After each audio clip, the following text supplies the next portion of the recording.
Olá, muito boa tarde para você que nos assiste. O Consulta ao Doutor já está no ar. Hoje é segunda-feira e tem nosso quadro jurídico aqui no Consulta ao Doutor. Um quadro que é feito com a sua participação aqui ao vivo. Nesse momento, você já sabe, mande sua pergunta sobre qualquer área do direito que o Dr. Leonardo Girundi vai responder, vai te ajudar. É o quadro Seu Direito aqui no Consulta ao Doutor toda segunda-feira. A gente também vai falar sobre os cuidados com a alimentação para portadores de uma doença que se chama fenilcetonúria. E no último bloco a gente fala sobre reabilitação oral. Estou te esperando através do nosso WhatsApp. Participe. O telefone é 11 3337 5886. 11 3337 5886. As nossas redes sociais também estão à disposição. Lá no Instagram, @TVHit, no Facebook é Hit TV Oficial. O nosso canal no YouTube, Hit TV ao vivo, e para assistir a toda a programação de qualquer lugar do mundo pelo site www.hittv.com.br. Eu também estou nas redes sociais, então vai lá. Meu Instagram é @DeniseLuque e facebook.com/DeniseLuque. Começa o programa de hoje com o quadro Seu Direito. Tem vinheta? Vamos rodar. Agora, Seu Direito, com o advogado Leonardo Girundi.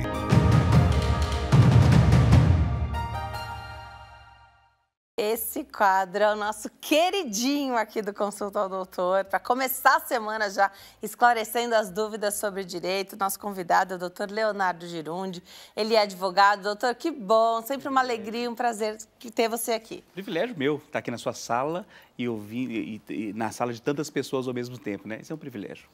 Hoje a gente vai esclarecer várias perguntas legais. A gente sempre começa com algumas perguntas Sim. aqui que já vieram. Dá o pontapé inicial? Para dar o pontapé inicial, mas o programa ele é quentinho. Esse bloco ele é feito assim agora por você que está em casa e vai mandar sua pergunta no nosso WhatsApp 11 3337 5886. Doutor, vamos lá. Primeira pergunta é da Nathalie, do Paraná. Olá, doutor Leonardo, tudo bem? Tenho 16 anos e gostaria de saber como funciona para me emancipar, pois quero sair da casa dos meus avós. Obrigada, Nathalie. Interessante, né, a pergunta? Interessante. Eu acho que nós nunca falamos sobre emancipação aqui, né? E existem algumas formas de emancipação, né? Dentre elas, por exemplo, a autorização para o casamento. No Brasil, o menor não pode se casar sem autorização, né? Antigamente, os mais idosos se lembram que só acima de 21 anos que o homem poderia se casar. Então, um homem de 20 anos, no antigo Código Civil, não podia se casar sem autorização dos pais. Então, autorizar para casar é uma forma de emancipar. A pessoa casada, uma pessoa de 16 anos, ela já pode casar desde que com autorização. Então, a autorização de casamento seria uma forma de emancipar. Passar no concurso público, a pessoa se torna emancipada. Além disso, essas são as duas formas normais, assim, das vias ordinárias. Além disso, a pessoa pode fazer direto num cartório, pedir a emancipação ou judicialmente, e aí deve ser feito através dos seus responsáveis. Ela cita avós, então provavelmente ela não tem os pais ou os pais não cuidam dela. Então, quem detém a guarda e a autoridade sobre a vida dela são os avós. Eles têm que fazer esse pedido. Parte deles e não da pessoa, ok? Então, esse é o caminho. Perfeito. A outra pergunta é da Juliana Martins, de Minas Gerais. Minas Gerais. Toda vez tem pergunta de Minas Gerais, eu adoro. Ei, terra mas boa, em casa, gente. impossível com o doutor, né? Boa tarde. Comprei um pão no supermercado e o pão estava embolorado. Não me reembolsaram. Tem algo que eu possa fazer? Coisa de mineiro, né? Mineiro gosta de um pão, de um café e de um queijo. Isso para nós afeta profundamente. As pessoas falam, mas um pãozinho embolorado. Para mineiro, você pode ter problema em outras coisas. No pão e no queijo, não mexe no nosso pão e no nosso queijo. Mas pode sim, é o que nós chamamos de direito do consumidor. Existe a inversão do ônus da prova e não cabe ao consumidor provar. Então, ele tem o direito de reclamar e ter ali seu dinheiro de volta. Interessante que serve para qualquer coisa. Né? Nós estamos pensando aqui num pão, mas poderia ser qualquer outro tipo de produto. Então, você pode ter comprado, por exemplo, um pão de alguns centavos ou uma carne, uma picanha, né? Porque a picanha ficaria barata, né? Não sei onde. Mas a picanha, que é cara ainda, R$200, R$150, você vai pagar a picanha, chegou em casa, na hora que você abriu a picanha, ela não estava com um aroma agradável. E aí você tem que voltar ao supermercado, mostrar ali, o ideal é que você guarde a nota. fiscal para que comprove que seja feita a venda, a compra ali, mas se você não tiver nem isso, mesmo sem a nota, você pode reclamar e deveria ter o seu dinheiro de volta. Não deu solução? Faça a sua reclamação no PROCON, lembrando que o PROCON é administrativo. Então, a decisão do PROCON não volta para o seu bolso. Então, o PROCON pode culpar ali, até condenar o supermercado a pagar R$10.000, por exemplo, mas vai para o fundo dos consumidores e não vai para o seu bolso. Se você quer o dinheiro de volta, você tem que ingressar no juizado de pequenas causas, chamados juizado de pequenas causas, né, popularmente conhecido assim, que são juizados especiais, que até 20 salários mínimos você não precisa de advogado. Então, você pode pedir o dinheiro de volta e pode também pedir uma indenização de danos morais, por exemplo. Tem situações interessantíssimas em relação a especificamente sobre alimentos, porque falamos do bolor, mas poderia ser uma barata. E eu já tive alguns casos que a pessoa comendo, não vou falar o que era, mas comendo, porque se eu falar, todo mundo já vai pensar a marca que é, e comendo um certo produto, e quando assustou, só tinha a outra metade da barata. Ai, meu Deus, que situação. Né? E aí essa pessoa era uma promotora, aposentada, então ela já foi direto no local certo para fazer a perícia, foi feita a perícia no produto, ela foi fazer os seus exames, fora o medo que ela ficou alguns dias sem dormir, com medo que pudesse, quais as reações aconteceriam em relação a ela, né, a sua saúde. Então, isso tudo é de responsabilidade de quem vende e de quem produz. É responsabilidade, inclusive, de quem anuncia. Então, até aquele grande artista famoso que anuncia pode ser responsabilizado pelo produto. Porque muitas vezes você compra porque ele está anunciando. Exatamente, né? Na credibilidade daquela pessoa. Dele. E achei curioso aqui, porque costuma ser do interesse do estabelecimento... resolver o problema. Imediatamente resolver o problema, porque aconteceu, é o alimento, de repente ali uma semana mais instável, muito calor, mudança de temperatura, umidade, não sei. Sim. Mas é do interesse do estabelecimento rapidamente, prontamente, sem muitas perguntas. E por que cabe ao estabelecimento resolver rápido? Porque nós chamamos disso de responsabilidade objetiva. Então, mesmo que não tenha culpa, o estabelecimento fala, eu fiz tudo o que era possível, eu tomei todas as medidas de higiene, eu fiz tudo o que era necessário, mas aconteceu uma situação. Não interessa se tem culpa ou não. Em várias outras situações da lei, é necessária a comprovação de culpa. Batida de carro. Né? Você tem que comprovar que você teve culpa, acelerou, não freou, passou no sinal vermelho. Então, você assume a culpa por aquela situação. Quando é direito do consumidor, é responsabilidade objetiva e não existe culpa, necessidade de culpa, ok? Muito legal. E isso costuma resolver, né? Quando quando o estabelecimento resolve, é sério, né? Resolveu ali, ninguém leva adiante isso, né? A menos que seja uma coisa muito grande, mas bobagens, assim, que a gente sabe que lidar com trabalhar com alimento... E o cliente tem sempre razão. O cliente tem sempre razão. Falou disso também de não questionar, e por isso ele volta, você fideliza ali, exatamente, resolve o problema. E dá tudo certo. Mas isso também vale, então, para outros produtos, não só para os alimentos, exatamente. Né? Muito legal. Nem sempre é fácil com os outros produtos. Lembrando que para alimentos perecíveis são 30 dias de reclamação. E aqueles bens que não são perecíveis, 90 dias é o tempo de garantia. Né? Então, comprou uma geladeira. Né? Depois de 2 meses de funcionamento, ela parou de funcionar. Tem ali o período ali de garantia obrigatório. E um detalhe interessante sobre a questão de garantia é que se a empresa te dá uma garantia de 1 ano, o prazo de garantia legal começa a contar a partir do tempo de garantia contratual. Então, se a pessoa te fala, olha, eu te dou uma garantia de 1 ano desse produto, depois de 1 ano ainda tem 90 dias, que é o prazo da garantia legal. Você falou da picanha, e tem açougue que te garante a carne macia, suculenta, do jeito certo, até depois que você fizer. Então, você vai lá, depois você conta se ficou, se não ficou. Tem desconto se não ficou, de repente, né? Olha só. Tem. Da feira também, como você vai comprar um melão, uma melancia inteira. Como é que você sabe que ela vai estar suculenta? Se o feirante conhece o produto, garantiu, depois não tá, você ainda volta lá. É verdade. E tem essa possibilidade. Isso é fidelização. Às vezes custa mais caro, na maioria das vezes custa mais caro. Só que você tem certeza que você vai consumir a fruta boa, enfim. Verdade. Mudar de assunto aqui um pouquinho. Vamos falar um pouquinho do Rio Grande do Sul, doutor? Sim, vamos falar. Uma tragédia, uma catástrofe que aconteceu infelizmente lá. muitas pessoas se mobilizando, né? Eu falo que a gente segue a nossa vida, a gente continua trabalhando, mas nosso pensamento e nosso coração está sempre por lá, né? Verdade. Atualizando, sabendo quais são as necessidades daquele pessoal para que a gente possa enviar, eles, né? Orando por eles, principalmente, que acho que é uma excelente forma de interceder pelo que aconteceu, em benefício de todos que estão lá, pela vida e pela reconstrução, que vai acontecer em etapas ainda, né? Sim. Agora, os imóveis, né? Então, quem tinha um imóvel lá financiado, que é a maior parte da população compra imóveis financiados, né?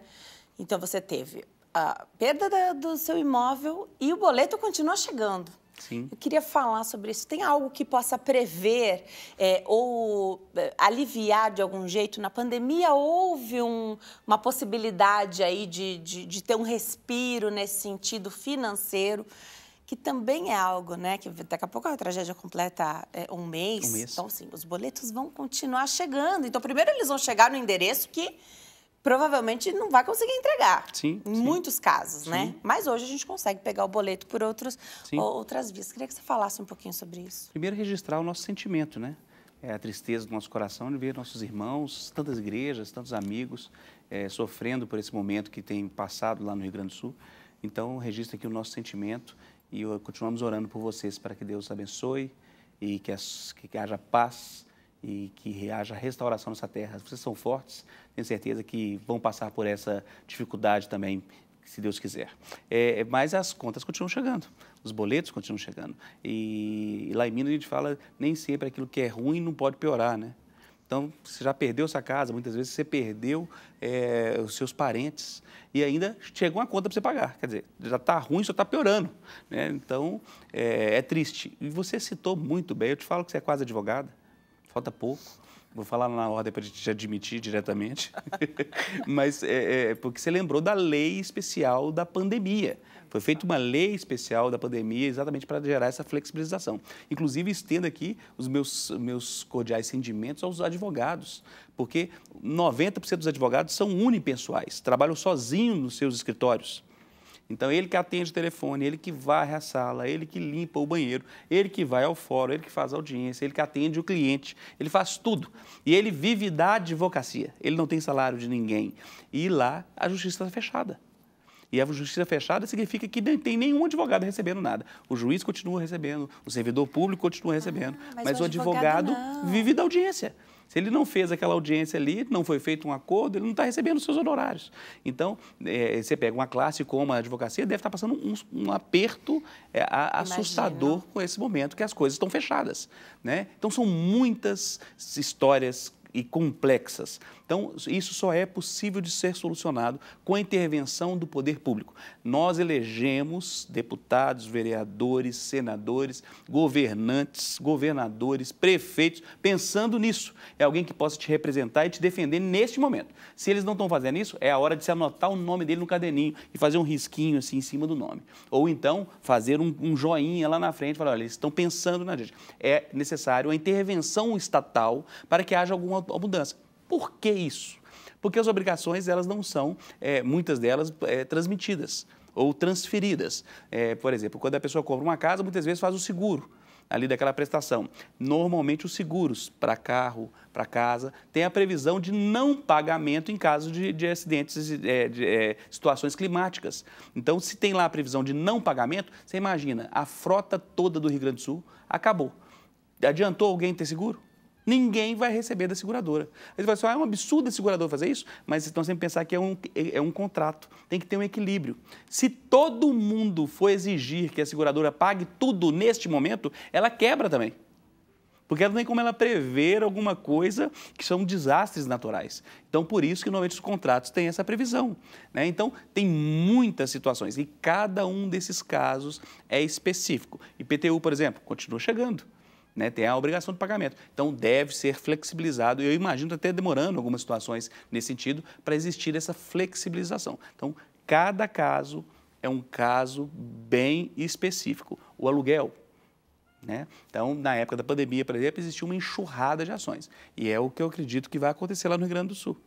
Né? Quando abrir o fórum, Os advogados que ficaram sem trabalhar vão trabalhar demais, porque todos vão querer questionar essa imprevisibilidade do contrato nos contratos de locação. Ninguém vai pagar locação.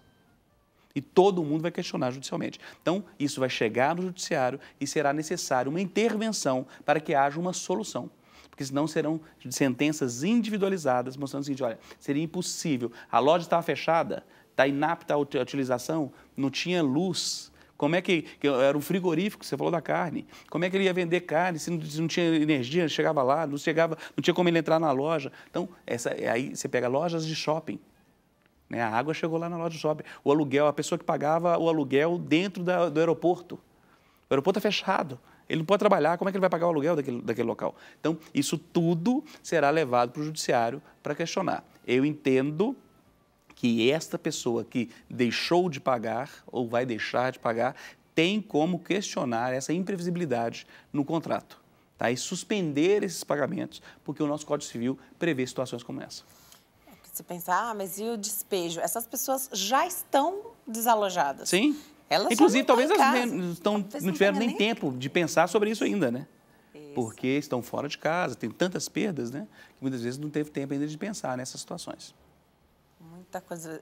Realmente, então, se nesse momento eles não estão podendo trabalhar, porque está fechado, né? Sim. Quando reabrir. E assim, quem está disposto a já começar, já está montando esse material, né? Exatamente. Porque quando houver a possibilidade. E quanto mais ações num mesmo sentido, maior a chance de. Ou não é isso que dita? Depende mais, é muito mais do governo e de... Depende das duas coisas. Eu acredito que o governo terá que fazer uma intervenção nesse sentido. E o Estado, né, especificamente, questionar essas situações legais, flexibilizar a questão de impostos, pagamentos, como já fizeram, por exemplo, a questão do Enem, né? Não vai ter prova. Como tem prova? Como, né? Quem está pensando em fazer a inscrição do Enem? Né? Então, são situações que será necessária intervenção. E pode existir julgamentos que nós chamamos de repercussão geral.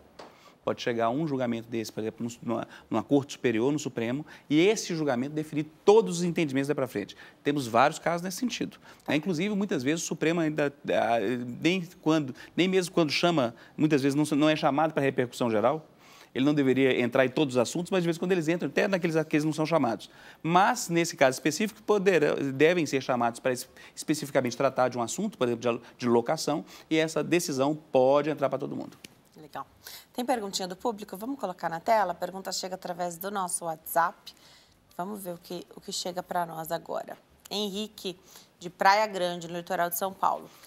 Comprei um motor para o meu portão. Já deu defeito 3 vezes. Posso pedir a troca do produto por um novo ou o meu dinheiro de volta? A gente não sabe há quanto tempo foi a compra desse motor, né? Exatamente. Faz toda a diferença isso, né? Saber exatamente o dia que foi comprado, quanto tempo tem isso. Ele está igual o Pedro, né? Esperou 3 vezes ser negado para cair a ficha.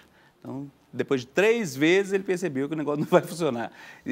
Se 3 vezes estragou, está claro que existe um vício, um defeito no produto, né? Se você comprou de uma pessoa física, porque pode ser que você comprou do vizinho, né? E aí tem o que nós chamamos de vício redibitório, que aí é o vício só de 15 dias, então prazo curto. Se você comprou de uma empresa, o prazo de garantia são aqueles 3 meses que eu falei, na realidade são 90 dias, o prazo de 90 dias de garantia. Se você fez a primeira reclamação nesse prazo de 90 dias, você ali suspende o período de garantia. Então, se a primeira reclamação foi feita nesse momento dos 90 dias, você garantiu aí seu direito de ter seu dinheiro de volta. O que aconselhamos? Documente. Teve o primeiro problema, nós estamos cada dia que passa mais informais. Então, nós temos que tomar cuidado com isso, que só fazer no telefone. Evite isso. Mande uma mensagem, o WhatsApp, o saque, né? Hoje em dia, antigamente a gente fala assim, olha, vai na loja física. Hoje nós não nos preocupamos nem de saber se existe uma loja física, porque estamos muito virtuais, né? Então, eu ainda continuo acreditando naquela empresa, mesmo que seja venda online, que tenha a loja física. Falei assim, olha, onde que eu posso reclamar se der problema? Só aqui pela internet. Eu falei assim, meu filho, eu quero ir lá na loja, bater na porta.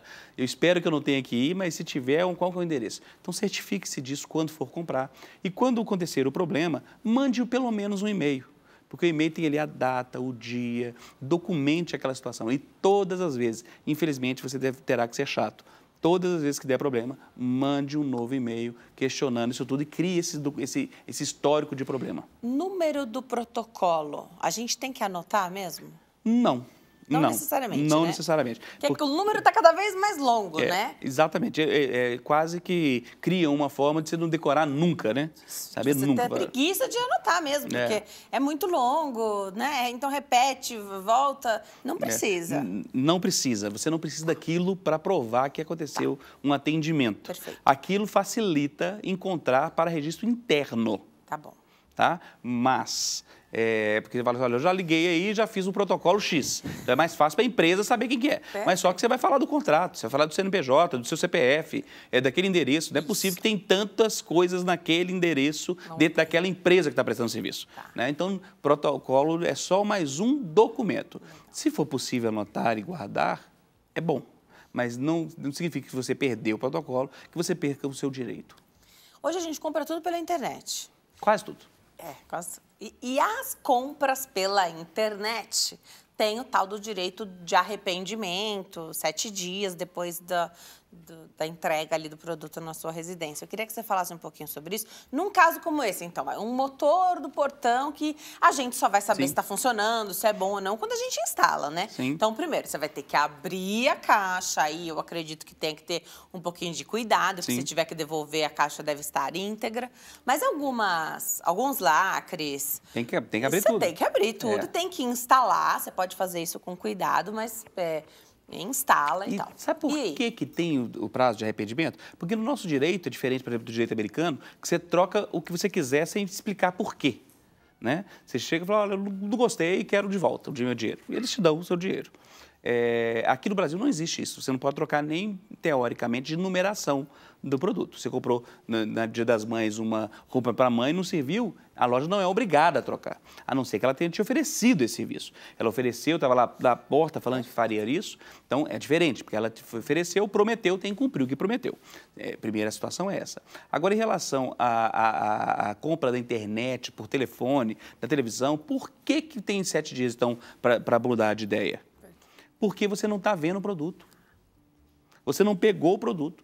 Você olha lá assim, faz aquele negócio, você vê aquele tanto de barriga sarada, todo mundo ficando bonito, só passa gente bonita na hora da propaganda. Fala assim, gente, eu vou usar esse negócio, que eu vou ficar bonito desse jeito também. Falei igual mineiro agora, né? Falou. E aí, exatamente, você olha assim e fala assim, gente, que tanto de gente bonita. Eu vou comprar esse negócio. Aí, na hora que chega o produto na sua casa, é desse tamanhozinho. Ele vai assim, não, isso aqui não vai resolver o problema da minha barriga, que é desse tamanhozão. E aí você entende que você foi envolvido emocionalmente por aquela situação. E mais, às vezes não é bonito como você imaginava. Você compra um vaso de flor. Eu já comprei, gente, uma lareira, um negócio para colocar fogo, falasse que era uma lareira para pôr na casa e tal. Na hora que chegaram, até hoje, meus filhos brincam comigo sobre isso.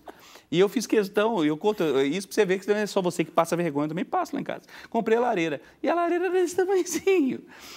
Você colocava assim 20 ml de álcool dentro dele. Então, você está envolvido naquilo ali, porque a imagem é diferente. Então, por isso que você tem o período de 7 dias. Porque às vezes chega uma coisa diferente do que você imaginava. Fala assim, gente, eu achei que era desse jeito. Por isso que tem o prazo de 7 dias para você substituir. Então, conta quando comprou. Chegou, você às vezes comprou um motor de portão e na propaganda, por acaso, apareceu um portão abrindo assim, mas o seu só dá para abrir assim. Perfeito. Entendeu? Então, na hora que você chega lá para instalar, fala, não tem jeito assim. Só serve se for para abrir assim o portão. Então, esses detalhes que você não tem com quem conversar, porque na loja você conversa. Você fala assim, olha, tem como você ir lá fazer assistência técnica para você ver o que está acontecendo? Serve para aquele modelo de portão, exatamente. Né? Na compra por telefone ou pela internet, você clica lá, passa o cartão, muitas vezes não precisa nem passar cartão, porque ele já está cadastrado. Então, só dá OK, Face ID e vai embora. Então, por isso que você tem o prazo de 7 dias para trocar. Eu adoro essas coisas de compras pela internet, essas coisas engraçadas do que chega, né? E até recentemente, para finalizar aqui, eu adoro essas coisas que me fazem dar risada e a gente compartilha, né? Acontece com a gente, acontece com quem está em casa também. Uma moça que comprou um tapete para a sala, ela estava muito animada, pensando que ia chegar um tapete, falava que era fofinho o tapete. Chegou uma embalagem tão pequena, parecia uma caixinha de fósforo. Era um tapete para uma casa de boneca, era um tapetinho desse tamanho, assim, pequenininho. Nossa. Então, o marido dando risada, porque ela estava muito empolgada com o tapete da sala nova, né? Era o tapete para a sala, mas era para o telefone, né? Você lembra antigamente que colocava da casa da vovó? Não tinha aquele tapete só debaixo do telefone? É esse que ela comprou. Tapetinho do telefone, é isso mesmo. Doutor, eu adoro que você venha aqui esclarecer e hoje a gente conseguiu dar uma aliviada, dar até um pouco de risada aqui também, né? Porque acontece com a gente, acontece com quem está em casa. Eu vou deixar o Instagram do doutor para você se manter conectado, mandar sua pergunta também através da rede social dele, Leonardo Girundi, lá no Instagram, @LeonardoGirundi. Tem também o e-mail, se você quiser encaminhar o seu e-mail, contando a sua pergunta, né, dando aí mais informações, é seudiriito@rittv.com.br. Volte sempre, doutor. Pode ter certeza que voltarei. Para mim é uma alegria. A minha semana começa bem melhor quando eu sento aqui na sua frente e a gente bate esse papo. Nossa semana também. Obrigada, doutor, por ter vindo. E tanta pergunta que chegou, não deu tempo da gente fazer as perguntas hoje, mas vocês fiquem tranquilos que a gente guarda essas perguntas. Semana que vem tem mais participação do doutor e assim conforme as semanas vão passando, a gente vai dando vazão a essa participação. Obrigada, Perfeito. Viu? Bom demais. Boa Privilégio. semana. Ótima semana. Deus te abençoe. Tudo de bom. Amém. Obrigada para quem assistiu e participou. A gente vai para o intervalo rapidinho. No próximo bloco, a gente vai falar dos cuidados com a alimentação para os portadores de uma doença que se chama fenilcetonúria. Estou te esperando. Até já.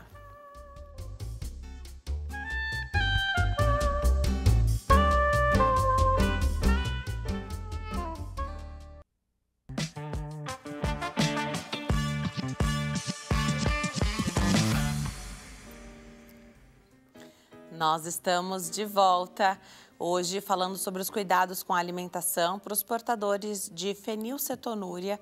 Estou esperando a sua participação através do nosso WhatsApp. O telefone é 11 3337 5886.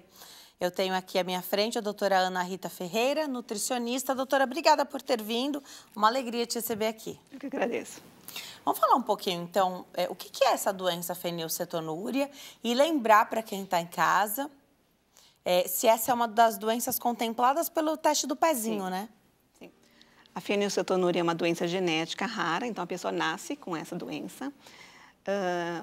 Então, imagina assim, o fígado ele teria que produzir uma certa quantidade de uma enzima e ele não consegue produzir.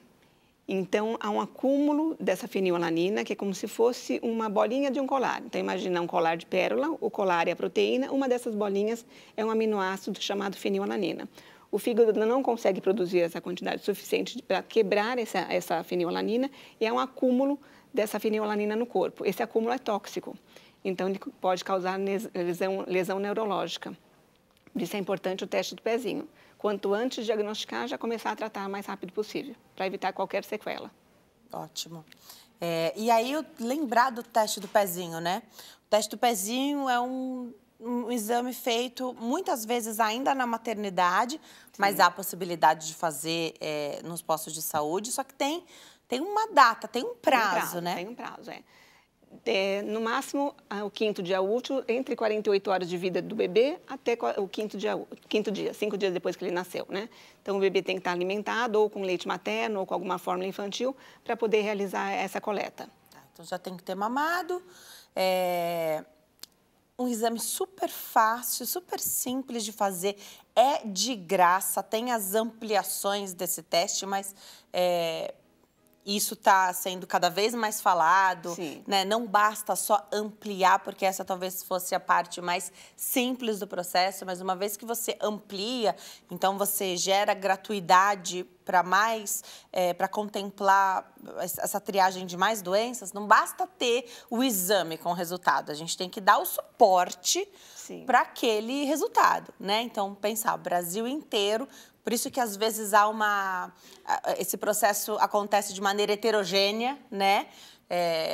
Nos estados, enfim, porque você precisa dar todo esse suporte. Mas a doença fenilcetonúria está no teste mais básico de qualquer lugar do país, certo? Sim, é gratuito e está no teste básico mesmo. Certo. Então, fez lá o exame, uma gotinha de sangue ali, um papelzinho daqueles de filtro, né?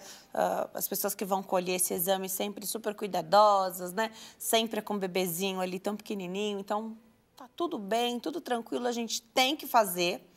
E aí, esse exame vai para o laboratório. Aqui em São Paulo é o Instituto Jô Clemente, né? Sim. Veio de lá o papelzinho do meu filho Lucas, me lembro, a logo da camisa. E aí, esse é um exame de triagem, não é diagnóstico. Veio um exame, se houver qualquer alteração, o Instituto vai ligar para fazer uma recoleta? Sim, existe um programa Busca Ativa, que se tiver alguma alteração, a família é convocada para vir no Instituto pessoalmente fazer uma nova coleta. Legal. Pode dar tudo bem nesse segundo teste e pode realmente confirmar que houve uma alteração e a partir daí será feito um diagnóstico. Sim, a partir daí começa o tratamento, de preferência antes do primeiro mês de vida do bebê. Perfeito. Quanto antes, melhor, né? Quanto antes, melhor. Vida o mais normal possível, com a alimentação também mais adequada. E o que a fenilcetonúria muda na alimentação de um bebezinho? Então, é uma dieta bem restrita, onde a gente retira os alimentos que são ricos em fenilalanina. Geralmente, os alimentos ricos em proteína também são ricos em fenilalanina. Então, a dieta é a base de arroz, verduras, legumes e frutas.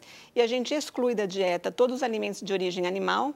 Então, todos os tipos de carne, ovos, leite, leguminosas que são feijão, lentilha, ervilha, soja, grão de bico, alimentos que contenham aspartame, farinha de trigo, milho. Então, é uma dieta bem restrita mesmo. E para compensar toda essa parte desse alimento que a gente está retirando da dieta, faz parte do tratamento uma fórmula de aminoácido, que ela é enriquecida com vitaminas e minerais, que fornece cerca de 80% das proteínas, vitaminas e minerais que o paciente necessita. Essa fórmula é distribuída gratuitamente pelo SUS na farmácia de alto custo da região que o paciente mora. Tá, então isso aí vai ter custo para a família, a gratuidade pelo SUS. Sim. É possível permanecer com aleitamento materno? Porque aqui a gente está falando de um diagnóstico no primeiro mês de vida dessa criança e ela já está sofrendo algum sintoma, se ela é portadora de fenilcetonúria e vai haver uma mínima demora ali até ver resultado, confirmar diagnóstico, pensar em passar pelos médicos para receber a nova conduta alimentar. Ela vai sofrer algum sintoma? Os pais vão perceber alguma coisa diferente? Alguns pais percebem, principalmente quando eles têm o segundo filho, não é o primeiro, né? É uma criança um pouco mais irritada, chora muito, se assusta com facilidade. Então, esses sintomas, às vezes, chamam a atenção dos pais. Ou tem um odor de urina mais forte. Isso eles acabam relatando nas consultas. Mas isso, iniciando o tratamento, esses sintomas já desaparecem. Tá. E aí não vai ter havido, nesse momento, nenhum dano muito grave ao corpinho da criança? Se o diagnóstico precocemente, antes do primeiro mês de vida, não. Tá. Pode permanecer em aleitamento materno? Pode. Antigamente, o leite materno tem fenilalanina, né? Mas, antigamente, há cerca de uns 20 anos atrás, era retirado totalmente o leite materno desses pacientes. Mas, de uns tempos para cá, de 20 anos para cá, a gente não retira mais. Então, a gente oferece primeiro essa fórmula, que a gente calcula individualmente, né? A dieta é individual, cada caso é um caso. Então, a gente calcula essa fórmula e ele vai receber primeiro a fórmula e, em seguida, o leite materno. Nós temos casos de pacientes que foram amamentados até 2 anos de vida. Primeiro a fórmula de aminoácidos que você comentou. Cada horário ele vai tomar a primeira fórmula e, em seguida, o leite materno. Tá. Legal. A mãe precisa fazer a retirada desses... Não, a mãe não precisa fazer dieta nenhuma. Tá bom. Acho que também pelo medo, né? Muitas vezes pelo da continuidade... Porque a mãe consome esses alimentos, então não tem necessidade e a criança vai ser muito bem assistida e tá tudo certo. Sim. O leite materno continua sendo o melhor alimento para a criança, né? Com certeza. Legal. Na hora de fazer a introdução alimentar, se já sempre gera muitas dúvidas, né, para as famílias de crianças que não vão ter restrição nenhuma, imagine para as que terão algum tipo de restrição. Então, acompanhamento, suporte. E aí, suporte nutricional, do nutricionista mesmo, né? Sim. O bebê, durante 6 meses, os 6 primeiros meses de vida, ele passa toda semana em consulta. Faz a coleta e toda semana passa em consulta. Então, é um tratamento bem rigoroso. Que coleta? De sangue? De sangue, da fenilalanina. Ele vai coletar todas as consultas, ele coleta, porque o tratamento é baseado no resultado do exame. Então, a gente tem que saber como que a gente vai calcular aquela dieta. Depende do resultado do exame. Ótimo. Então, a coleta é semanal durante os 6 primeiros meses de vida, dos 6 meses a 1 ano é quinzenal, de 1 a 2 anos é mensal e a partir de 2 anos é trimestral. Adolescente, adulto é a cada 6 meses a consulta. Mas o tratamento é para o resto da vida. Não tem cura. Não tem cura. Mas tem um jeitinho bem possível de viver com qualidade. Sim, sim. Temos vários pacientes adultos, formados, casados, independentes financeiramente. É só fazer a dieta. Fácil não é, mas é necessário fazer para ter uma qualidade de vida melhor. Tá. Você começou o programa falando que se trata de uma doença rara. E como é importante a gente falar das doenças raras, né? Porque eu sempre falo isso, quando é na nossa casa, não é raro mais, né? Se acontece com a gente, com os nossos, né? Se está dentro da nossa casa, da nossa família, a gente quer ajudar da melhor forma possível. Por isso que a informação, né, precisa chegar para o maior número de pessoas para que toda a ferramenta seja dada para essas famílias, né? Você falou até quando é o segundo filho, os pais podem até perceber ali alguma coisa diferente na criança, mas não necessariamente, o primeiro não teve, não necessariamente terá. Não. Então, tem uma questão genética. Sim. Mas também exames genéticos podem ser pedidos para que, por exemplo, um portador de fenilcetonúria possa saber se tem mais ou menos chance do filho ter? Porque vai depender do parceiro dele, né? Se uma pessoa com fenilcetonúria casar com outra pessoa com fenilcetonúria, 100% de chance, né? Tá bom. Mas se ele casar com que não tenha, nós tivemos vários pacientes casados que tiveram filhos e nenhum deles nasceu com a fenilcetonúria. Legal. Então, realmente, o acompanhamento.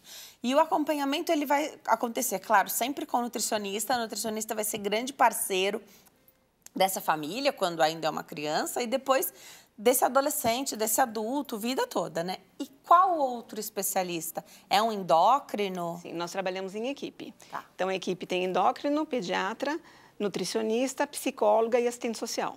É uma equipe que trabalha em conjunto. Muito legal. Então, principalmente, os alimentos de origem animal vão ser retirados. Sim. As proteínas. As proteínas, então, as animais. Feijão, também. Não, também as proteínas de origem vegetal, então, que são ricas em fenilalanina. Proteína de qualquer origem. Sim. E os produtos de origem animal sempre, então, retirados. Você falou sobre fazer o exame e aí a conduta vai ser dada de acordo com aquele resultado, né? Mas não tem uma quantidade que se possa comer que seja segura ou pode existir através desses exames? Sim, eles consomem uma certa quantidade de fenilalanina que o fígado dá conta de quebrar aquela quantidade. Que quantidade então, não é essa? Zero, é individual. Né? Exatamente. Varia de acordo com o sexo da criança, com a idade, com essa tolerância, quanto ele consegue consumir daquele alimento e quanto ele consegue quebrar daquela fenilalanina. Então, sim, pode haver uma quantidade segura de fazer o consumo. Tem uma quantidade segura, mas isso é bem individualizado. Sim, varia de acordo com cada caso. Entre irmãos, a quantidade pode ser totalmente diferente. Tá. Dá para dizer maior prevalência, se é em meninos, se é em meninas? Não tem, né? Não. Tá. O importante é fazer esse diagnóstico mais precoce possível. E a fenilcetonúria está no exame, no teste de pezinho, então não vai passar. Não. É gratuito, né? E faz parte do teste básico. Muito legal. Depois dessa primeira fase, introdução alimentar, né?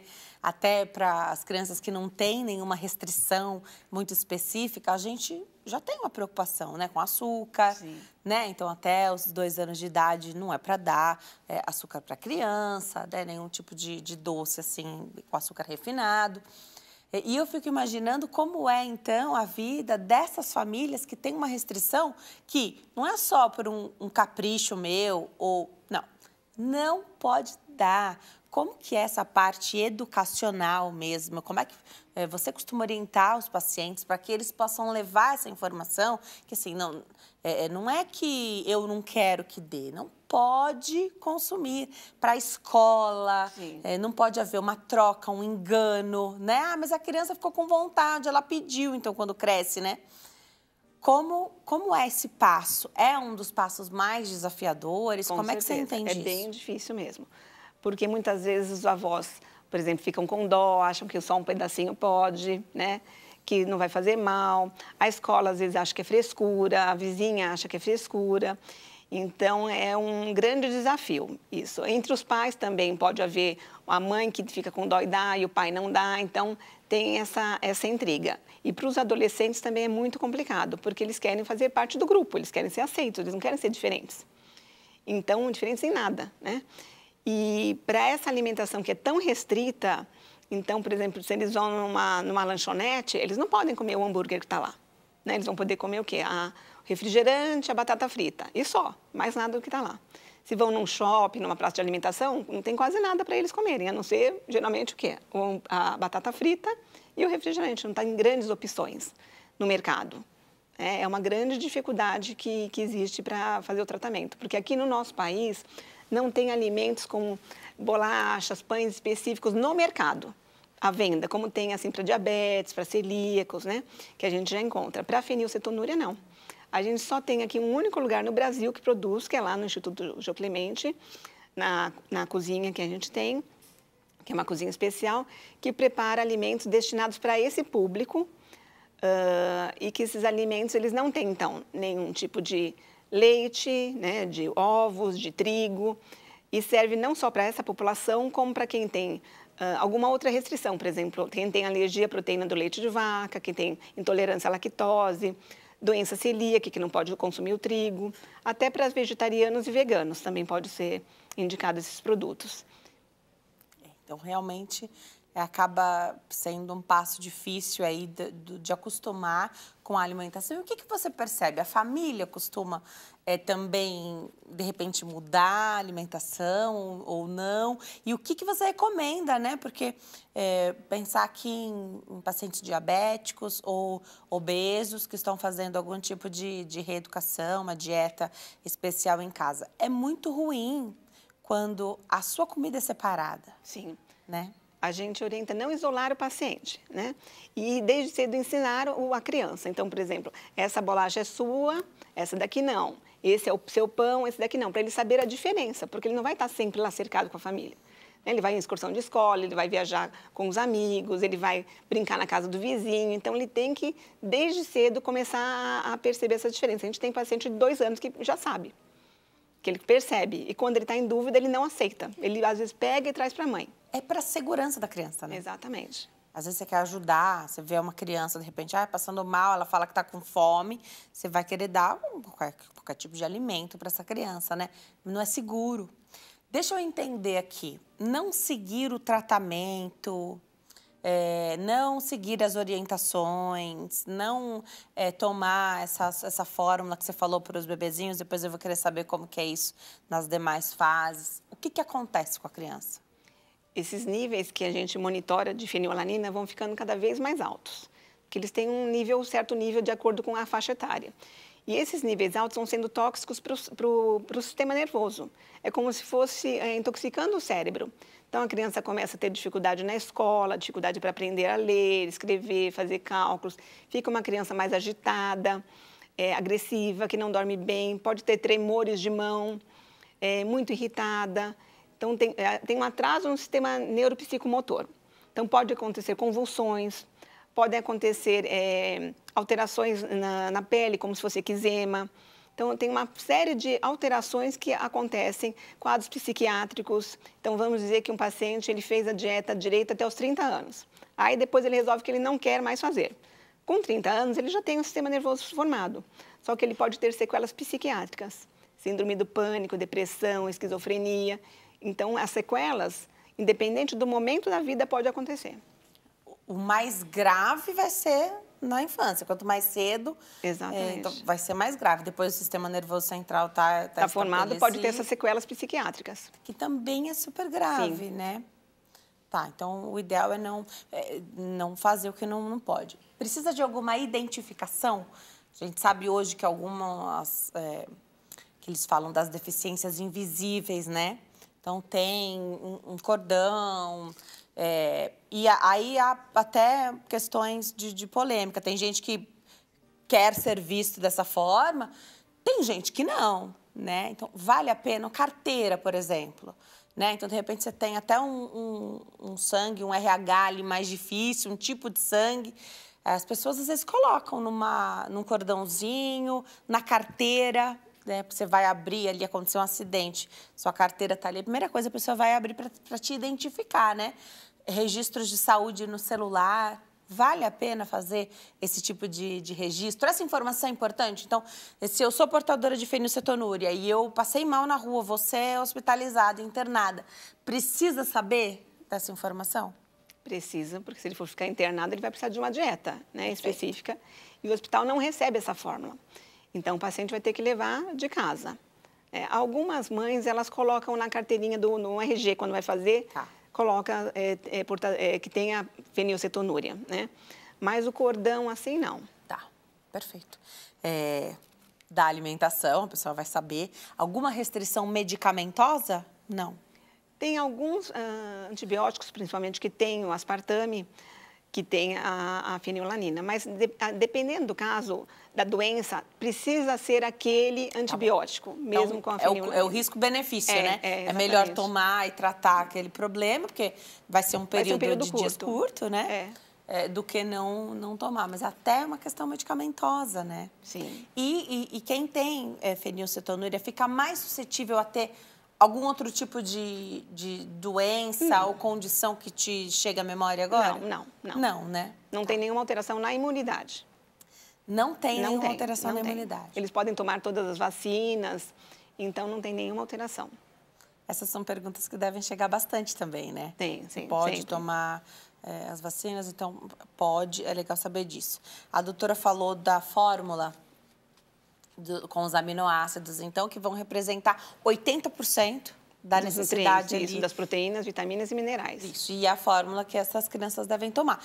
Isso vai mudando da faixa etária ou são só crianças e bebês que vão fazer uso dessa... Não, essa fórmula é em pó, né? É um pó que eles podem misturar na água. Então, tem paciente que toma com suco de fruta, tem paciente que faz como se fosse um mingau, tem paciente que coloca o pó em cima da fruta e come. Então, não tem um jeito, assim, único, né? Eles têm que tomar. Essa fórmula tem para menores de 1 ano, depois muda o tipo de fórmula para maiores de 1 ano e depois para adolescente e adulto é outro tipo de fórmula. Então, nós temos 3 tipos para essas faixas etárias, que eles precisam usar para o resto da vida. E o SUS vai contemplar? Sim. Em todas as faixas etárias? Sim. Com essa fórmula. Legal. As pessoas costumam falar quando é leite, assim, né, criança que consome o leite, que dura pouco, essas latas, então, esse produto dura pouquinho. Como é para a fenilcetonúria? A gente faz o cálculo de quanto o paciente vai receber, porque todo mês ele precisa ir na farmácia de alto custo receber essa fórmula, né? Então, a gente faz o cálculo de quantas latas ele vai precisar e aí eles saem de lá já com a receita dos próximos 6 meses. E todo mês eles vão lá. Então, a gente que calcula, na realidade, a quantidade que ele vai precisar. A gente falou no primeiro bloco sobre a tragédia no Rio Grande do Sul, né?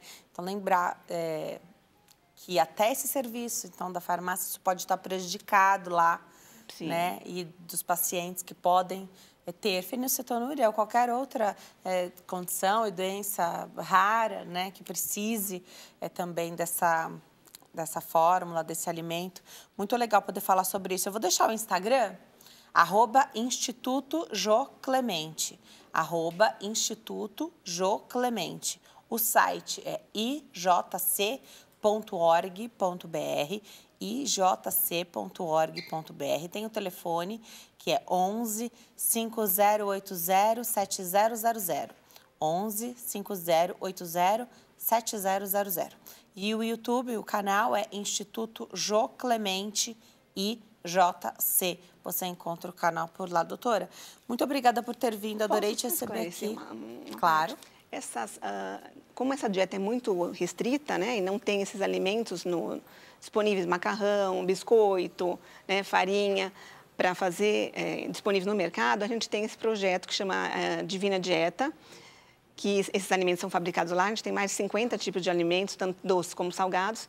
E para aquelas famílias que estão em vulnerabilidade social, eles recebem todo mês uma cesta, né, com esses alimentos, assim que o paciente pode escolher o que ele quiser.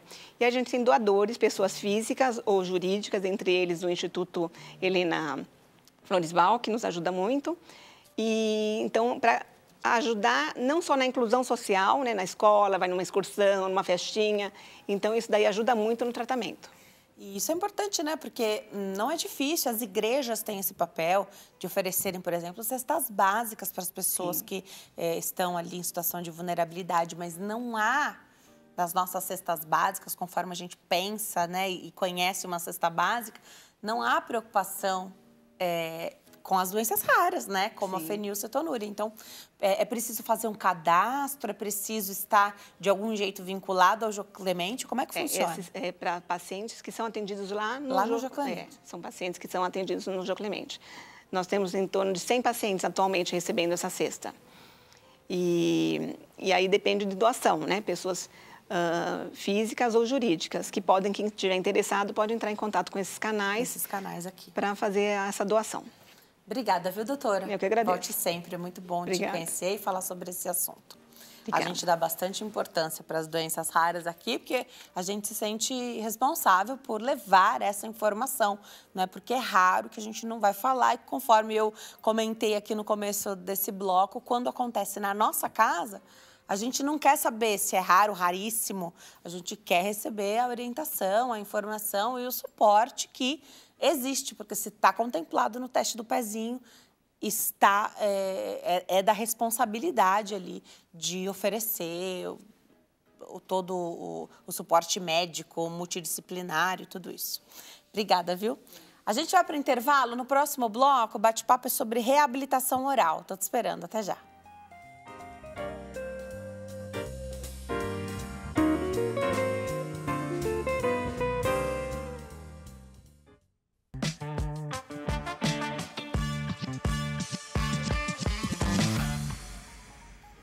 Nós estamos de volta nesse bloco para falar de reabilitação oral. Aproveita a oportunidade para tirar suas dúvidas através do nosso WhatsApp. O telefone é 11 3337 5886. Nesse bloco eu tenho o prazer de receber a doutora Andressa Janoni, cirurgiã bucomaxilofacial. Doutora, que alegria te receber aqui. Obrigada por ter vindo. Eu que agradeço o convite. Obrigada. Obrigada mesmo. Está cada vez mais em alta falar de reabilitação oral, porque fazer esse tipo de reabilitação devolve não só a função, que é o mais importante, mas também a estética, que mexe demais com a autoestima das pessoas, né? Exatamente, exatamente. Eu costumo dizer para os meus pacientes, assim, né? Eu trabalho muito, a minha especialidade, eu trabalho muito com a parte de reabilitação facial e reabilitação oral. E a face, eu falo que ela é nossa vitrine, nosso cartão de visitas. Então, não tem como não mexer com a autoestima se está envolvendo aí a face, que é a nossa vitrine aí social para as pessoas, né? E boca, né, e gera função. Meus pacientes, eles precisam de ter uma saúde bucal, a saúde geral e a mastigação restabelecida para ter essa função adequada, até para a gente ter aí a questão alimentar, saúde e tudo mais.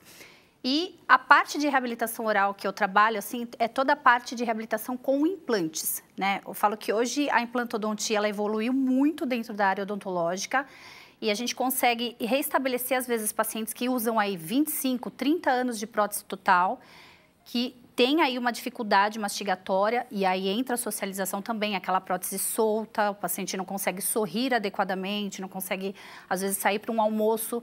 Eu tenho uma paciente muito querida no consultório que ela falou, doutora, Dia das Mães, eu vou sair para almoçar com os meus filhos e eu não consigo mastigar direito, eu tenho vergonha de conversar, de falar e, às vezes, a prótese sair, soltar da boca.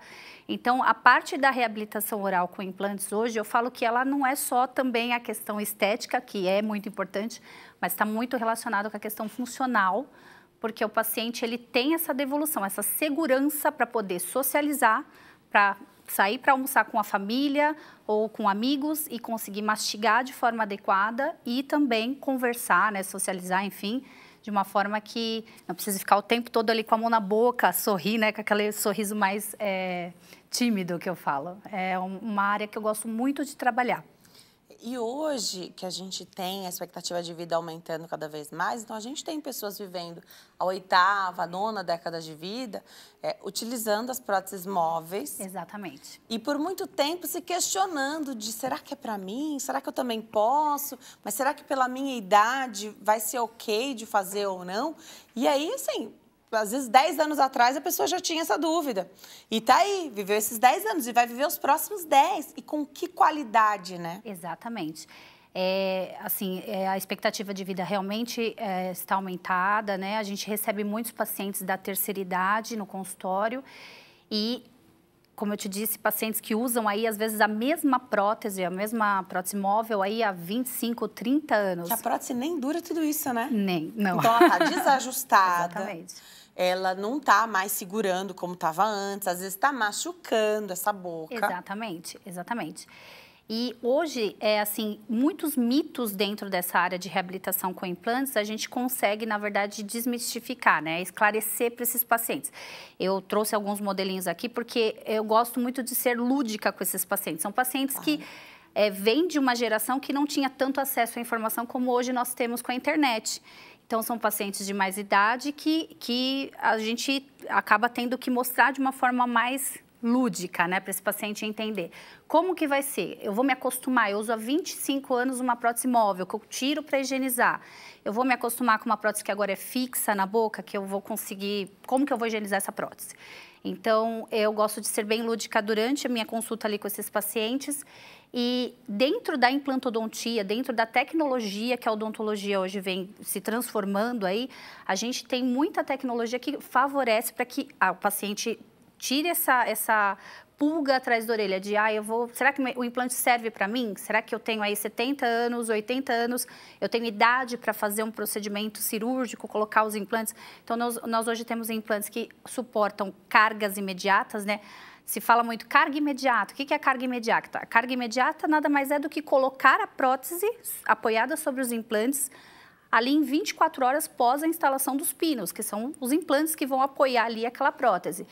E o paciente pode fazer, hoje em dia a gente adequando a saúde geral do paciente, um paciente que pode ser portador de diabetes ou um hipertenso, a gente adequando a saúde geral desse paciente junto com o médico que o acompanha, a gente consegue sim fazer esse procedimento, é um procedimento cirúrgico que dá para ser feito no consultório e o paciente no dia seguinte sai com a nova prótese já instalada e sorrindo e mastigando. Então, hoje em dia, é muito mais fácil esse processo de reabilitação com esses implantes. Não é tão moroso como era antigamente.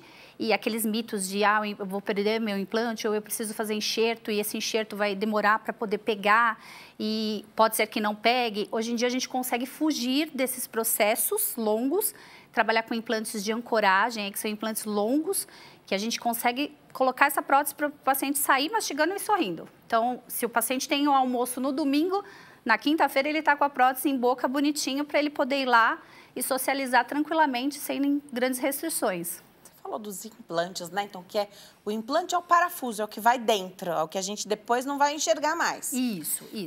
Houve uma mudança tecnológica também muito grande, né? Você falou desses de ancoragem, que são uma possibilidade, mas também hoje a gente fala aqui no programa com outros especialistas de implantes menores, Sim. de implantes que vão precisar de menos osso ali. Então, é uma análise individual. E isso vai muito também da escolha do profissional, né? Então, eu confio em você e, a partir daí, eu confio nas tuas escolhas, porque foge da alçada do paciente, né? Exatamente.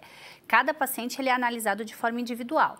Então, por exemplo, numa consulta inicial, quando a gente vai explicar quais as possibilidades de reabilitação, a primeira coisa que a gente tem que saber com esse paciente, obviamente, é a condição de saúde geral. Então, a gente solicita exames, a gente faz uma anamnese muito detalhada, que é aquele questionário, aquele primeiro questionário que a gente faz com o paciente, para saber quais as medicações de uso contínuo, se o paciente tem algum problema de saúde de base, tudo isso é analisado nessa conversa.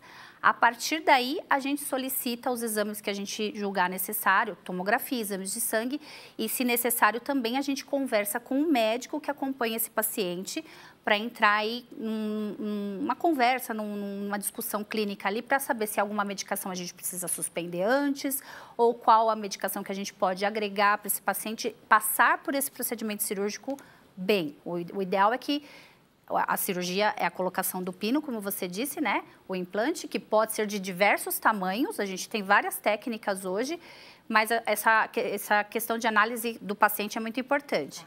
De individualizar, né, o paciente. Porque por arcada, você precisa de uma certa quantidade de implantes. Isso. Hoje, dentro assim, dessa questão tecnológica, a gente pode trabalhar com os implantes menores, os implantes curtos, Mas esses implantes, eles vão precisar de ser em maiores quantidades, porque a gente tem que pensar assim. Eu faço uma analogia muito simples assim para os pacientes entenderem. A gente vai colocar um quadro pesado numa parede. A gente precisa colocar um implante, um parafuso que suporte esse quadro que é pesado. Então, se a gente vai trabalhar numa reabilitação total, principalmente na arcada superior, maxila, né, que é a parte de cima da gente, né, da nossa arcada, a maxila ela tem um osso um pouquinho mais molinho, mais poroso. Então, ali eu vou ter que ou trabalhar com mais quantidade de implantes, se eu for trabalhar com os implantes pequenos, ou trabalhar com 4 implantes, que a gente chama de técnica all-on-4, né? Que são sobre 4 implantes, com implantes que são esses implantes de ancoragem. Tá.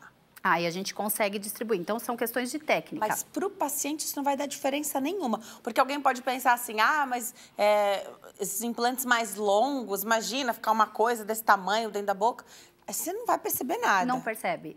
Não, na verdade, assim, até cirurgicamente não é uma cirurgia extremamente dolorosa para o paciente, nada disso. Tá. O paciente, ele entra no consultório, isso é feito no consultório. Tá.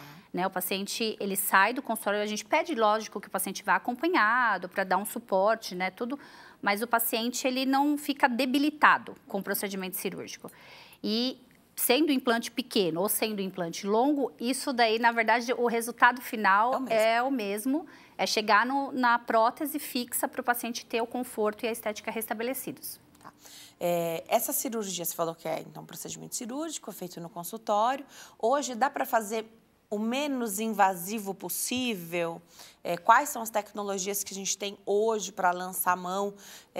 Porque o paciente... Aqui a gente está pensando principalmente no público 60+, né, que contempla aí a terceira idade, mas pessoas que estão trabalhando. Porque hoje não dá para contar com a aposentadoria mais, né? Então, a gente já é aposentado, mas precisou voltar a trabalhar ou escolheu nessa fase da vida fazer algo que de fato goste, né? Então, a vida está em pleno movimento. Então, são idosos que cuidam dos netos para dar essa força para os filhos. Isso.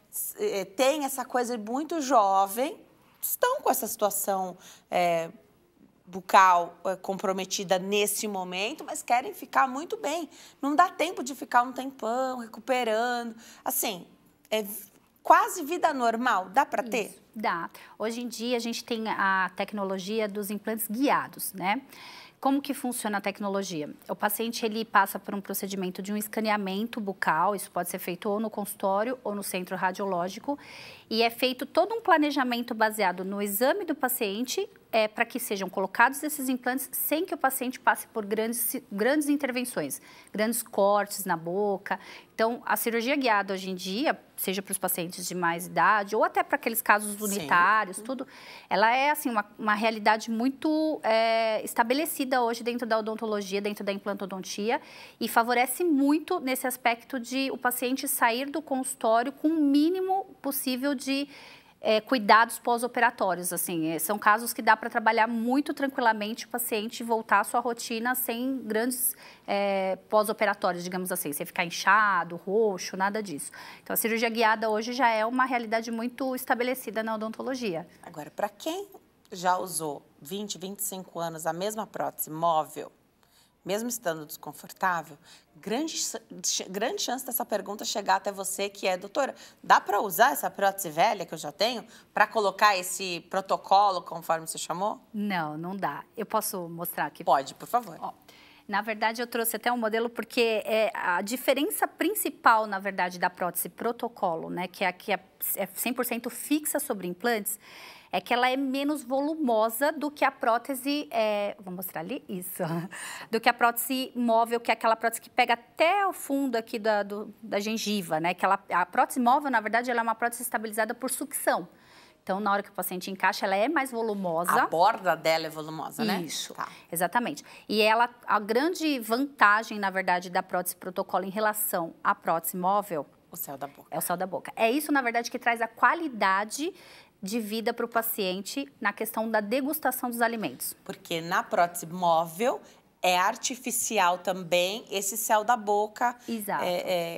na resina, né? No material ali. Exato, exato. Como ela tem que ter essa sucção, né, para poder estabilizar, então ela acrílico, pega... né? Não sei qual que é o material. Exatamente, é uma resina acrílica que pega todo o céu da boca. E isso já tira, claro, o conforto de você poder, com a língua, passar a língua no céu da boca, por exemplo. Exatamente. Né? Se você usa uma dentadura, essa prótese móvel, você não ia conseguir atingir o seu próprio céu da boca. Exato, exato. Mas na protocolo vai dar. Na protocolo, sim. Tá. Na protocolo, sim. E também o fato dela ser fixa, né? Então, ela não movimenta. O paciente vai ter a carga mastigatória e não vai ter a movimentação porque ela é 100% fixa. Vai escovar a prótese. Vai escovar a prótese. Existem alguns critérios peculiares, né, em relação à higienização. O paciente tem alguns irrigadores orais, escovas de dentes próprias para ajudar nessa higienização. E o que a gente orienta o paciente também, no caso desse tipo de prótese, é que o paciente passe igual um paciente que passa a cada 6 meses, 8 meses para fazer uma limpeza dentária. Tem que fazer. É legal vir ao consultório para a gente fazer a limpeza da peça. Nesse momento, a pessoa que tem essa prótese protocolo, ela vai fazer a limpeza dela, então ela está sem queixa, mas ela quer fazer essa higiene, precisa fazer isso de maneira mais profissional, como qualquer outra pessoa. Exato. Você vai tirar essa... Sim. prótese? A gente não mexe, uma vez instalados os implantes, eles não são mais manipulados, tá? Eles sofrem um processo de osseointegração, mais popularmente conhecido como ossificação ali, e ali ele vai ficar. A gente vai desparafusar a peça através desses parafusinhos, né? Eles são fechados quando a gente instala. É porque assim, ó, tá vendo que tá dando pra ver o pretinho, né? Isso. Mas é só pra mostrar a localização, porque ele uma resina estética vai ser passada ali. Exato, a resina da cor da peça. E aí a gente remove essa peça, faz a limpeza da peça protética, a limpeza dos componentes dos implantes dentários e depois instala novamente tudo na mesma consulta. Legal. Isso não coloca em risco porque tem o torque, né? Então essa estabilidade. Isso não, né? Não coloca. E, na verdade, essa manutenção que eu falo para os meus pacientes é de extrema importância para a longevidade desses implantes. E essa prótese instalada assim, ela vai durar quantos anos? E de que material costumam ser essas próteses? Essa daqui é um modelo de material de acrílico, tá? Então, dentro dessa peça protética, a gente tem uma barra metálica, que é a que dá a sustentação da carga mastigatória. Ela distribui essa carga mastigatória para os componentes que estão instalados sobre os implantes. Eu falo que os componentes é como se fosse um amortecedor do carro. Então, entre o implante e a peça protética, a gente tem essas pecinhas. Mas nós temos esses tipos de próteses também, que são as próteses cerâmicas, tá? Então, a gente tem vários tipos de materiais hoje em dia, vai de acordo com a preferência do paciente em termos de resultado estético. Então, o produto, né? Então, o material que vai ser utilizado, ele vai de acordo com resultado estético, preço. Sim, às vezes é o que guia essa escolha, a durabilidade, mas isso também é em conversa com o profissional, porque você pode falar assim, olha, eu vi, doutora, em outro lugar, tal material ali que é bem mais barato. Você fala, eu não recomendo, minha experiência não é muito boa com esse tipo de material, isso então pode acontecer. Então, é qualquer material, porque vai estar dentro da sua boca, você está fazendo por uma questão funcional e estética, você não quer que isso fique comprometido. Isso. Uma questão muito em específico também em relação a isso que você comentou é hábitos do paciente. Então, o paciente que ele tem um hábito parafuncional, um apertamento, um bruxismo, o ideal é que a gente trabalhe com este tipo de prótese acrílica. Ela tem uma resiliência na força melhor do que a cerâmica. Então, para preservação, para a longevidade dos implantes, no caso do paciente bruxista, esse tipo de prótese ele é melhor. Pode, porque a gente tem, né, paciente que tem bruxismo, aperta muito os dentes, sabe que tem uma molde, uma moldeira. Uma placa. Uma placa, isso. O nome é placa. Que a gente usa para dormir e funciona super bem, porque não desgasta o teu dente, não quebra o teu dente. Pode quebrar a placa, mas não o teu dente. Exato. Que é principalmente o que a gente quer preservar. E daí, um acompanhamento multidisciplinar para que esse apertamento vá ficando cada vez mais leve, para não comprometer até a nossa articulação, né? Exato. O paciente que tem o protocolo pode usar uma placa? Deve. Tá. Na verdade, assim, o que a gente fala é que os pacientes de protocolo carga imediata, a gente, dentro lá do meu consultório, do protocolo que eu estabeleci ali para os meus casos, é que o paciente vai sair do protocolo carga imediata, com uma placa miorrelaxante, que a gente chama, que é o dispositivo que o paciente usa durante a noite para minimizar o apertamento, e toxina botulínica no masseter. Ótimo. Porque isso ajuda, é extremamente comum os pacientes desenvolverem esse hábito parafuncional, porque o implante, ele não tem propriocepção, que a gente chama, não tem sensibilidade como os nossos dentes. Então, o paciente vai desenvolver esse apertamento porque o cérebro e a musculatura quer conhecer o que é que está fixo ali. A prótese móvel, a dentadura, a gente orienta o paciente a remover para dormir. Então, não existe uma oclusão durante a noite. A prótese protocolo o paciente não tira. Então, o paciente vai desenvolver, a primeiro momento, esse apertamento que é fisiológico de conhecimento. Então, a gente instrui e institui no nosso protocolo interno ali a toxina botulínica e a placa para minimizar a carga dessa musculatura, principalmente nos primeiros 3 meses aí de ossificação, osseointegração desses implantes. Isso a gente já faz em todos os casos. Muito legal. A cirurgia ortognática, ela pode vir antes, pode vir depois desse processo? Sim, quando o paciente tem indicação da cirurgia ortognática e é um paciente que não tem os dentes, um paciente edêntolo, que a gente faz o modelo provisório, né, desse paciente para a gente fazer toda a parte cirúrgica. Ele faz a cirurgia ortognática para restabelecer o posicionamento das arcadas, maxila, mandíbula. Aí depois a gente vem com a instalação dos implantes e a reabilitação definitiva. Então, em caso de cirurgia ortognática conjugado com um tipo de protocolo, por exemplo, que o paciente tem essa necessidade, a gente vai trabalhar primeiro a cirurgia ortognática e depois a reabilitação oral com os implantes. Outra pergunta que sempre chega aqui é, quem já passou por algum tipo de cirurgia, você tem que tirar tudo que não é seu, né? Então, cabelo, que tem um alongamento, tem que tirar para fazer cirurgia. Cílios, tem que tirar, não pode fazer. Lentes de contato e quase que você tem que falar tudo que você tem que é comprado, que, né, não veio de fábrica ali junto com você. As próteses, quando elas são móveis, elas têm que ser retiradas. Sim. Mas as que estão já fixadas, não, né? Não. Próteses fixas, não. Na verdade, assim, próteses móveis, principalmente pelo risco de broncoaspiração, que a gente fala, né? Ela o paciente descolar, né? Ela soltar, e às vezes o paciente, ele num processo ali de uma anestesia geral, essa prótese deslocar ali para a orofaringe e gerar algum tipo de transtorno maior. Então, as próteses móveis, realmente, a gente remove em casos de cirurgias. Agora, a prótese fixa sobre implante, ela fica ali quietinha, não precisa. E não vai gerar, isso não vai gerar tipo de aeroporto, banco, não. Nada disso, é tudo... Não, porque os implantes, na verdade, a gente tem implantes de zircônia, tem vários tipos de materiais aí mas o metal que é biocompatível com o nosso organismo é o titânio, né? Então, o implante dentário, a matriz dele é o titânio, que é o metal que é confeccionado, ele sofre um processo aí de tratamento de superfície, cada fábrica vai ter aí seu tratamento. Mas o titânio que é o material que faz essa biocompatibilidade com o organismo. Igual o paciente, quando fratura braço, coloca a plaquinha, é de titânio também, né? Então, o titânio, ele é um metal biocompatível e ele não é um metal que vai interferir, por exemplo, numa ressonância magnética. Perfeito. Ou o paciente passar num aeroporto, no banco e ter algum transtorno com esse tipo de material. Isso não. Não vai, muito legal. Você volta, doutora, volta para a gente falar de uma outra parte da reabilitação, que são os alinhadores, né? Temos muitos assuntos para a gente falar sobre todo esse combo, até mesmo das cirurgias ortognáticas, que estão ganhando cada vez mais espaço, as pessoas estão mudando a vida, assim, não só mudou o perfil, que de fato muda, né?